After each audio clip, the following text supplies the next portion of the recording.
video ini, kita akan melihat dari Alkitab dan Roh Nubuat bahwa semua pertanyaan yang kita akan tanyakan, jawabannya hanyalah Bapa dan Anaknya saja.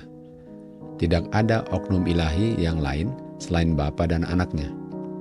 Firman Tuhan tidak mengajarkan bahwa Roh Kudus adalah oknum ilahi ketiga yang co-eternal dengan co-equal dengan Bapa dan Anak. Hanya ada dua oknum ilahi di surga. God yang adalah Bapanya Kristus dan Jesus Christ yang adalah Anaknya God. Pertanyaan pertama, di gereja mula-mula atau the early Christian church, apa yang mereka percaya mengenai ada berapa oknum ilahi di surga? Di 1 Korintus 8 ayat 6, Rasul Paulus mengajarkan bahwa hanya ada satu God, yaitu Bapa, dan satu Lord Jesus Christ, yaitu Anaknya God. Artinya hanya ada dua oknum yang diajarkan dan di-acknowledge oleh the early Christian church. Hanya ada dua oknum, Bapa dan Anak. Roh Nubuat mengatakan God adalah Bapanya Kristus dan Kristus adalah Anaknya God. Artinya hubungan God dengan Kristus adalah hubungan Bapa dan Anak, bukan hubungan co-eternal dengan co-equal, tetapi adalah hubungan Bapa dan Anak. Hanya ada dua oknum yang di-acknowledge oleh the early Christian church. Pertanyaan berikut, kesatuan itu adalah antara berapa oknum ilahi? Di Yohanes 10 ayat 30, Tuhan Yesus mengatakan, Aku dan Bapa-Ku adalah satu. Jadi kesatuan itu adalah antara dua oknum, Bapa dan Anak. Doktrin Trinitas mengajarkan bahwa kesatuan itu adalah antara tiga oknum, three distinct persons, antara Bapa, Anak, dan Roh Kudus. Sementara Alkitab mengajarkan bahwa kesatuan itu adalah antara dua oknum, dan ini diucapkan oleh Tuhan Yesus.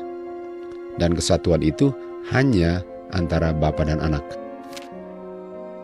Di Patriarchs and Prophets, Kristus yang adalah Firman, the only begotten of God, satu dengan Bapanya yang eternal. Satu dalam nature-nya, dalam karakternya, dan dalam purpose-nya. Jadi hanya ada dua oknum yang satu, Bapa dan Anaknya. Pertanyaan berikut, berapa oknum ilahi yang merencanakan rencana keselamatan? Di Sakaria 6 ayat 13, the Council of Peace atau rencana keselamatan itu antara mereka berdua. Tidak dikatakan di antara mereka bertiga, tetapi di antara mereka berdua. Sekarang mari kita cari tahu siapa mereka berdua. The Council of Peace antara mereka berdua, dan mereka berdua itu adalah Bapa dan Anak. Hanya ada dua oknum. Rencana keselamatan direncanakan hanya oleh dua oknum, Bapa dan Anak.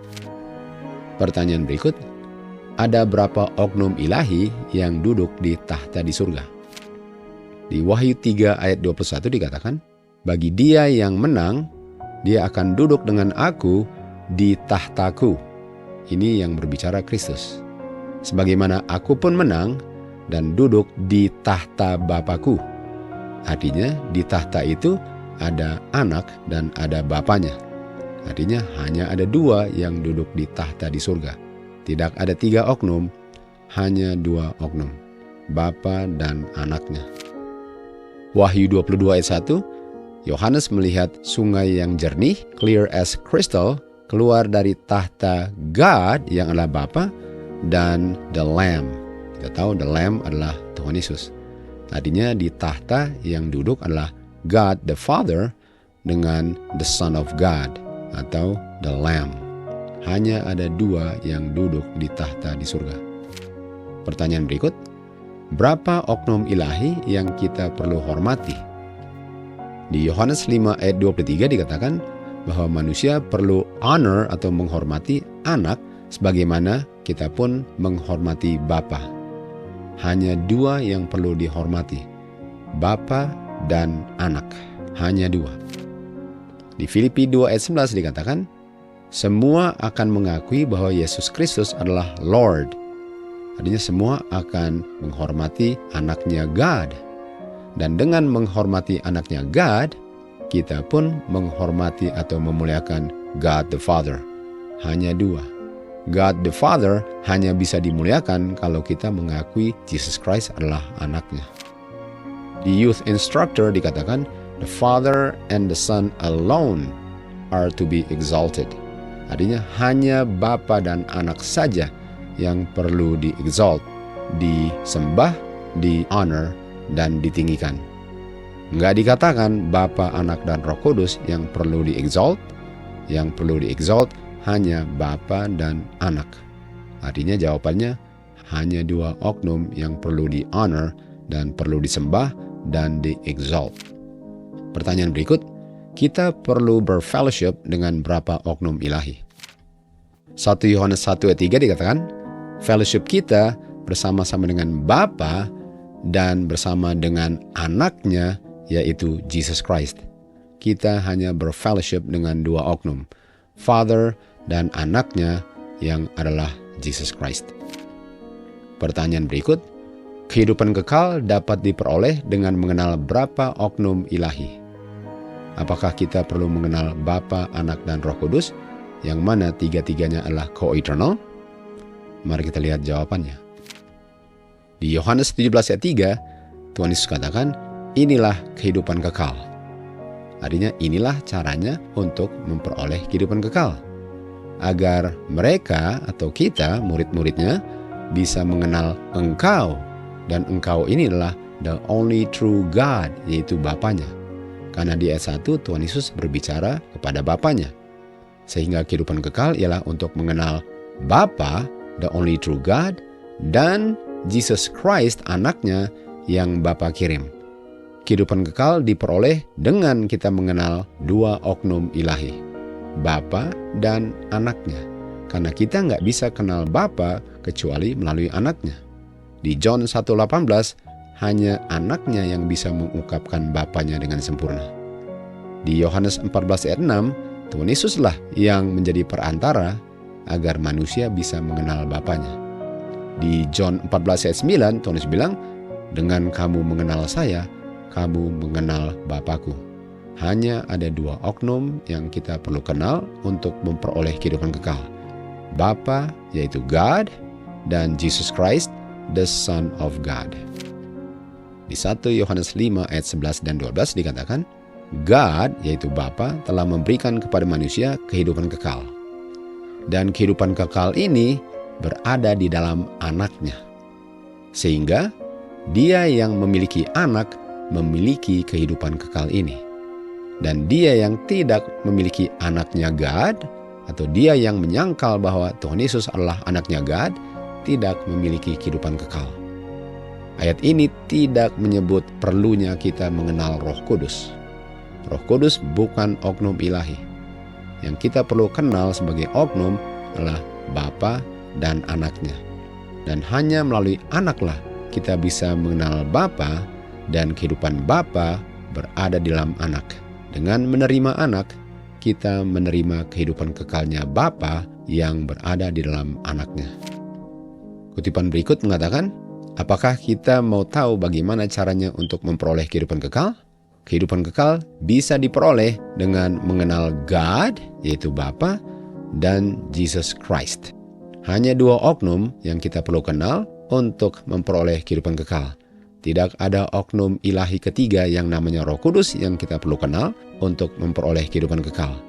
Yang kita perlu kenal adalah Bapanya Jesus Christ yang adalah God, dan Jesus Christ yang adalah the Son of the Living God. Pertanyaan berikut, berapa oknum ilahi yang menciptakan? Let me also indicate that God the Father, God the Son, God the Holy Spirit all participated in the literal creation of this world. Sesuai dengan Ted Wilson, Presiden daripada General Conference of the Seventh-day Adventist Church Corporate Church, mengatakan bahwa yang menciptakan adalah God the Father, God the Son, dan God the Holy Spirit. Sesuai dengan apa yang dikatakan, ada tiga oknum yang menciptakan segala-galanya. Mari kita lihat dari Alkitab dan dari Roh Nubuat, apakah yang dia bilang sesuai dengan the law and the testimony. Karena kalau tidak sesuai dengan the law dengan testimony, itu karena tidak ada terang, tidak ada kebenaran dalam perkataan atau pernyataan itu. Di Efesus 3:9 dikatakan, God yang Allah Bapa menciptakan segala-galanya melalui Jesus Christ yang adalah anaknya. Hanya ada dua oknum yang bekerja sama dalam pekerjaan penciptaan, Bapa dan anaknya. Di Ibrani 1 ayat 2 dikatakan, Bapa melalui anaknya menciptakan the worlds. Dari dua ayat ini, tidak ada disebut Roh Kudus sebagai oknum ketiga yang berpartisipasi dalam pekerjaan penciptaan. Hanya Bapa melalui anaknya. Di Kejadian 1 ayat 26, God yang adalah Bapa berkata kepada anaknya, mari kami menciptakan manusia sesuai dengan kami punya image dan after kami punya likeness. Bapa berbicara kepada anaknya. Bapa tidak berbicara kepada anaknya dan Roh Kudus. Hanya ada dua oknum yang bekerja sama dalam pekerjaan penciptaan, Bapa dan anaknya. Kita akan lihat ini di kutipan Roh Nubuat. Di Spirit of Prophecy Volume 1, mereka inilah Bapa dan Anak bekerja sama dalam pekerjaan penciptaan bumi dan segala isinya. Lalu sekarang God berkata kepada anaknya. Roh Nubuat mengutip Kejadian 1 ayat 26. God says to his son, Bapa bilang kepada anaknya, let us make man in our image. Mari kami menciptakan manusia sesuai dengan kami punya image. Jadi Bapa dan Anaklah yang menciptakan. Tidak ada oknum ketiga yang menciptakan sesuai dengan yang dikatakan oleh President of the General Conference, yaitu Ted Wilson. Yang dia katakan tidak sesuai dengan kebenaran firman Tuhan. Dan karena tidak sesuai dengan kebenaran firman Tuhan, there is no light in it. Kita baca di Patriarchs and Prophets, the Father, Bapa, bekerja melalui anaknya dalam penciptaan makhluk di surga. Melalui anaknya semuanya diciptakan. Semuanya diciptakan melalui anaknya. Tidak ada disebut Roh Kudus sebagai oknum ketiga yang berpartisipasi dalam pekerjaan penciptaan. Pertanyaan berikut, berapa oknum ilahi yang Rasul Paulus ucapkan dalam greetingsnya pada gereja-gereja di Perjanjian Baru? Di 1 Korintus dengan 2 Korintus, grace and peace from God our Father and the Lord Jesus Christ. Hanya dua oknum. Greetingsnya hanya menyebut Bapa dan anaknya. Di Galati, God the Father and our Lord Jesus Christ. Hanya dua di Galati. Di Filipi, God our Father dan the Lord Jesus Christ. Hanya dua di Filipi. Di Kolose, from God our Father and the Lord Jesus Christ. Hanya dua di Kolose. 1 Tesalonika, God the Father and in the Lord Jesus Christ. Hanya dua di Tesalonika. Di 2 Tesalonika, sama dengan 1 Tesalonika, God our Father dan the Lord Jesus Christ. Hanya dua.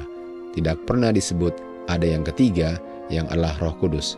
Karena nggak ada oknum ketiga yang namanya Roh Kudus, itu sebabnya semua ayat-ayat yang kita baca hanya dua. Karena kenyataannya memang hanya dua. Di 1 Timotius, God our Father and Jesus Christ our Lord. Hanya dua. Di 2 Timotius, God the Father and Jesus Christ atau Christ Jesus our Lord. Hanya dua. Titus, from God the Father and the Lord Jesus Christ our Savior.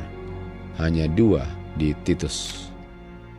Di Philemon, grace to you and peace from God our Father and the Lord Jesus Christ. Hanya dua. Nggak pernah disebut ada oknum ketiga yang namanya Roh Kudus. Hanya dua. Oknum ilahi God the Father dan oknum ilahi anaknya God the Father, yaitu the Son of the only begotten Son of God, the Lord Jesus Christ. Pertanyaan berikut, berapa oknum ilahi di surga sesuai dengan the spirit of prophecy atau tulisan roh nubuat. Di Signs of Times dikatakan God, Bapa, and Christ alone. Artinya hanya God dengan anaknya. Tidak ada yang lain selain God dengan anaknya yang mengerti berapa nilai manusia yang perlu dibayar, ditebus dalam rencana keselamatan. Hanya diketahui oleh God dengan Christ. Tidak ada yang lain. Hanya 2 oknum yang mengetahui itu. God mengatakan kepada setan bahwa hanya kepada anaknya saja dia akan ungkapkan dia punya secret purposes. Artinya, hanya God dan anaknya saja. God tidak mengatakan kepada setan, hanya kepada anaknya dan Roh Kuduslah Bapa mengungkapkan dia punya secret purposes. Tetapi hanya kepada anaknya lah dia akan ungkapkan dia punya secret purposes. Hanya ada 2 oknum. Di Bible Echo dikatakan, tidak ada manusia, malaikat yang tertinggi sekalipun, bisa mengerti berapa besar yang harus dibayar untuk menebus manusia berdosa. Kalau ada oknum ilahi ketiga yang namanya Roh Kudus, kenapa dia nggak tahu? Kalau mereka semua co-eternal dengan co-equal, kenapa oknum ketiga yang namanya Roh Kudus selalu nggak tahu? Apakah karena memang nggak ada? Karena kalau co-eternal harusnya ketiga-tiganya tahu, sama-sama tahu. Kenapa nggak dibilang ada oknum ketiga? Kenapa hanya Bapa dan Anak yang tahu? Jawabannya sangat gampang, sangat sederhana. Karena nggak ada oknum ketiga yang namanya Roh Kudus, nggak ada oknum ilahi ketiga di surga selain Bapa dengan Anaknya. Di Signs of the Times dikatakan, hanya ada 1 oknum yang bersama-sama atau satu dengan God yang menghidupkan dia punya hukum dalam kemanusiaannya. Artinya hanya Tuhan Yesuslah yang menghidupkan kehidupannya sebagai manusia, dan dialah satu-satunya yang adalah satu dengan God. Bukan dia dan Roh Kudus yang satu dengan God, hanya Tuhan Yesuslah yang satu dengan God yang menghidupkan kehidupannya dalam kemanusiaan dan tidak pernah berdosa. Hanya ada 2 oknum, Bapa dan Anaknya. God the Father dengan the Son of God, Jesus Christ. Di Great Controversy dikatakan Kristus yang adalah firman, satu-satunya anaknya Bapa yang keluar dari Bapa, yang satu dengan Bapanya, satu dalam nature, karakter dan purpose, dan satu-satu oknum di semesta alam yang bisa masuk dalam counselnya Bapa untuk merencanakan rencana keselamatan manusia berdosa. Kalau memang ada Roh Kudus sebagai oknum ketiga di surga, kenapa dia tidak termasuk dalam the counsel of God ini? Jawabannya sekali lagi sangat sederhana dan sangat gampang untuk dijawab. Karena tidak ada oknum ketiga ilahi yang namanya Roh Kudus. Roh Kudus adalah mereka punya breath, nafas, firman, kehidupan. Mereka punya influence, mereka punya life, bukan oknum ketiga ilahi di surga. Oleh sebab itu, hanya ada 2 oknum ilahi di surga, Bapa dan Anaknya Bapa. Hanya Bapa dan Anaknya saja yang perlu ditinggikan, dihormati, dan disembah. Kenapa Roh Kudus enggak disembah juga kalau dia co-eternal? Karena tidak ada oknum ketiga yang namanya Roh Kudus. Itu sebabnya yang di-exalt hanya Bapa dan Anaknya saja.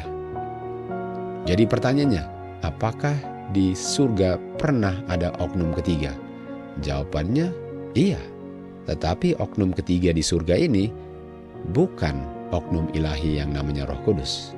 Mari kita lihat namanya apa. Oknum ketiga yang pernah ada di surga namanya setan.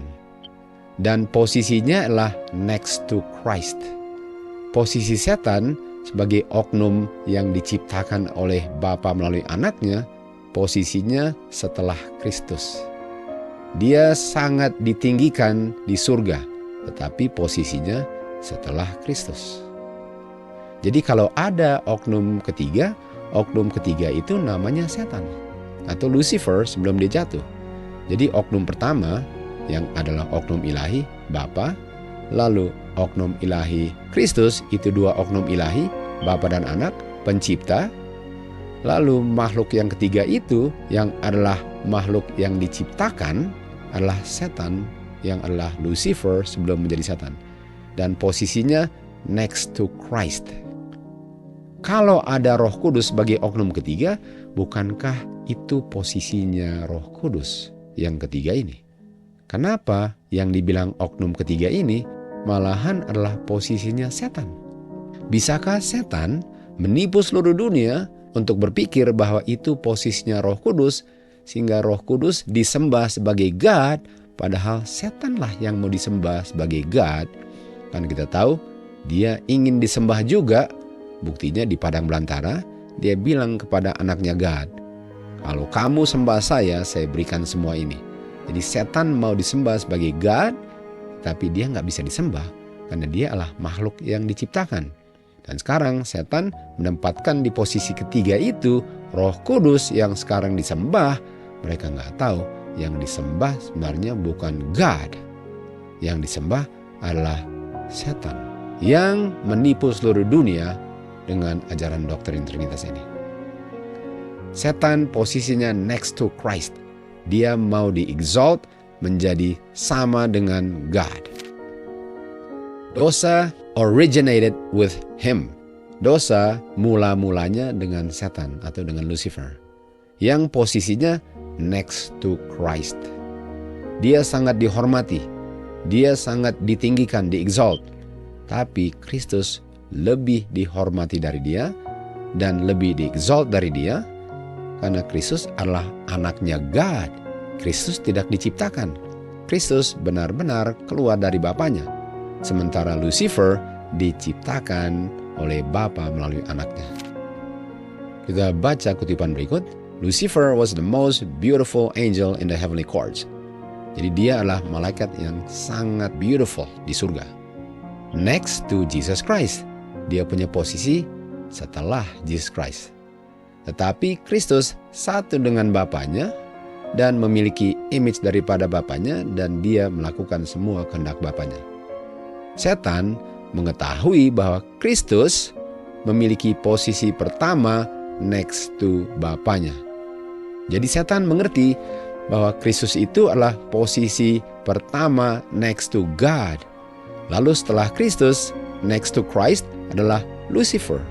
Artinya God Bapanya, lalu next to God adalah Kristus, lalu next to Christ adalah Lucifer.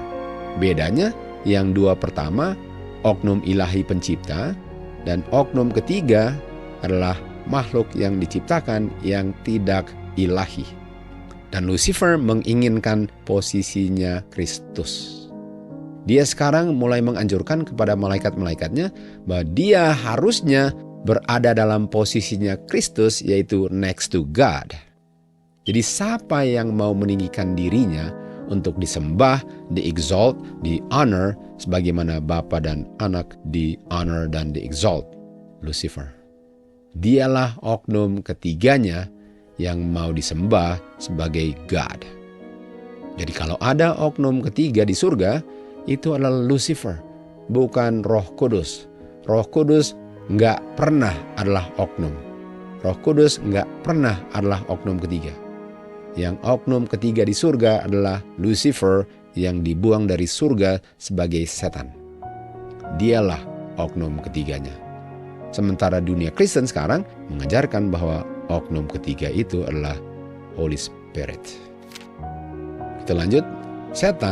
Setan yang adalah malaikat yang sangat beautiful, dia jatuh dari surga karena dia tidak mau menduduki posisi setelah Kristus.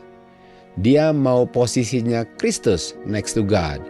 Dia tidak puas dengan posisinya next to Christ. Dia tidak mau posisi ketiga. Dia mau posisi kedua, posisinya Kristus.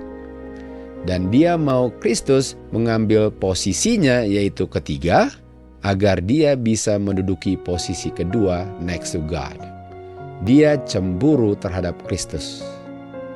Inilah oknum ketiga yang mau disembah sebagai God. Sementara sekarang yang disembah sebagai oknum ketiga adalah Roh Kudus, yang bukan oknum, dan oknum itu sebenarnya adalah setan. Mari kita lihat apa hasilnya kalau saya menyangkal bahwa Kristus adalah anaknya God, lalu saya tinggikan Roh Kudus sebagai oknum ketiga ilahi di surga yang tidak ada, yang sebenarnya mau diduduki oleh setan. Di Review and Herald Agustus 26 dikatakan alasannya kenapa gereja-gereja lama dan sakit-sakitan dan siap untuk mati. Kita tahu Roh Kudus adalah roh kehidupan, rohnya Bapa dan rohnya Anak. Itu adalah nafas kehidupan. Artinya kalau gereja-gereja sudah mau mati, artinya mereka menolak kehidupan ini atau menolak rohnya Bapa yang adalah rohnya Kristus. Itu sebabnya gereja-gereja sudah mau mati dia punya kehidupan kerohanian. Apa sebabnya? Sebabnya ialah karena enemy atau setan telah membuat gereja-gereja untuk tidak bisa melihat atau menutup mata gereja-gereja sehingga mereka tidak bisa melihat bahwa Tuhan Yesuslah penghibur itu. Gereja-gereja tidak bisa melihat bahwa the Comforter yang adalah Roh Kudus adalah Kristus punya roh, Kristus punya kehidupan. Dan kalau mereka bilang bahwa Roh Kudus itulah oknum ketiga selain Kristus, artinya mereka menolak kehidupannya Kristus yang diberikan dalam bentuk dia punya Comforter atau another Comforter. Yang Kristus berikan kepada murid-muridnya adalah the life daripada Kristus. Sehingga kalau ditolak Roh Kudus sebagai rohnya Kristus, yang mereka terima adalah oknum ketiga yang tidak ada, yang diganti posisinya oleh setan. Sehingga yang mereka terima adalah kematian. Kita tahu dosa mengakibatkan kematian, dan bapa daripada dosa adalah setan. Dan kalau gereja mulai mati, itu karena mereka menerima roh kematian yang bukan berasal dari Jesus Christ dan Bapanya. Karena kehidupan itu adalah miliknya Bapa yang juga adalah miliknya Kristus. Karena Bapa memberikannya kepada Kristus di Yohanes 5 ayat 26. Kematian asalnya dari oknum yang pernah menjadi oknum ketiga yang dibuang karena dia sendiri ingin untuk disembah sebagai God. Satan has sought to shut Jesus from their view as the Comforter. Setan berusaha dan berhasil untuk menutupi dari pandangan gereja bahwa Yesus itu adalah penghibur itu. Bahwa Yesus itu adalah Roh Kudus itu tanpa tubuh kemanusiaannya. Itulah sebabnya kenapa gereja-gereja mulai mati kerohaniannya. Mari kita lihat malaikat-malaikat yang dibuang dari surga ini, termasuk Lucifer, apa yang mereka lakukan mengenai the only begotten Son of God atau Jesus Christ. Mereka obscure artinya membuat kabur, membuat nggak bisa melihat, sehingga gereja-gereja tidak bisa melihat bahwa Kristus adalah the only begotten Son of God, bukan God the Son. Tadi dikatakan setan mau menduduki posisi next to God. Dan kalau memang Tuhan Yesus adalah co-eternal, nggak ada yang next to God, semuanya sama. Dan karena setan tahu bahwa Tuhan Yesus adalah anaknya God, itu sebabnya posisi Tuhan Yesus adalah next to God. Dia mau posisinya Kristus. Sekarang yang next to God adalah dirinya sendiri. Itu buktinya bahwa setan tahu bahwa Tuhan Yesus adalah anaknya God. Dan karena dia tahu bahwa Tuhan Yesus adalah anaknya God, itu sebabnya dia mau mengaburkan pengertian gereja di dunia ini bahwa Kristus adalah anaknya God agar dia yang disembah sekarang. Di 1 Yohanes 5 ayat 11 dan 12 dikatakan, inilah kehidupan kekal. Dan kehidupan kekal ini hanya diperoleh melalui anaknya. Karena di dalam anaknya kita bisa dapatkan kehidupan kekal itu. Sehingga dia yang menerima Jesus Christ sebagai anaknya God memiliki kehidupan kekal. Sementara dia yang menyangkal bahwa Tuhan Yesus adalah anaknya God, dia tidak memiliki kehidupan kekal.